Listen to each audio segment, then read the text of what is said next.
Hey guys, Dominic here, and I'm just going to go over some paused variations on a split squat and a lunge. So I'm going to start with the split squat where I have my rear foot up on the bench and my front foot out in front.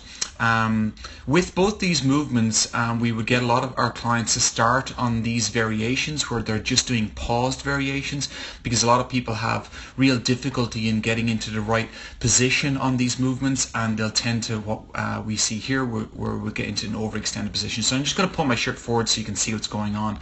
So even before I go down, or when I do drop down, what we're looking for is the back is a little bit more flat and a little less excessively curved in the lower back. The problem with that excessive curve is that it shifts everything forward and can really just tug on the back hip flexor when you're doing this exercise or doing a lunge. So you'll see that my hips are pushed forward.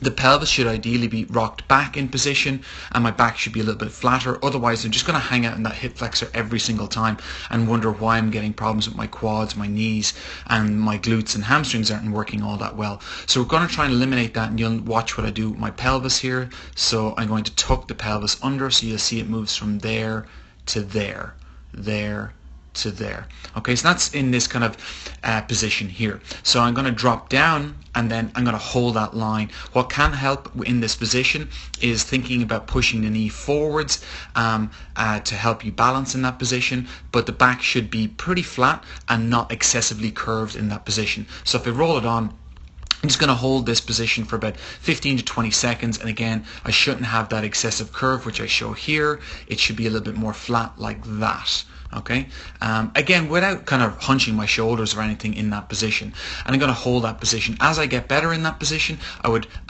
extend my arms out in front and just try some light rotations in that position, over and back.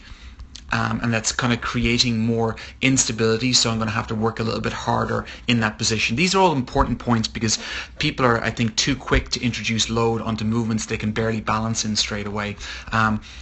When I can handle that and I'm not falling all over the shop, I'll add a little bit of load. So again, the same principles: lock the abs in, tilt the pelvis backwards in this position. So if you're unsure, that's pressing the lower part of the back into the floor if I was doing a hollow hold or just lying on my back, or if I just stand with my back to the wall, I should be able to focus on pressing the lower part of my back into the wall. It's going to feel similar to that. The majority of people's hips are just rocked forwards an awful lot from sitting down, or just excessively tight quads and hip flexors. So again, I'm going to lock into that position, twist from side to side to create a little bit more tension for my body to have to adapt to, and then from there we're just going to go into the lunge. So I'm just going to move that mat forwards.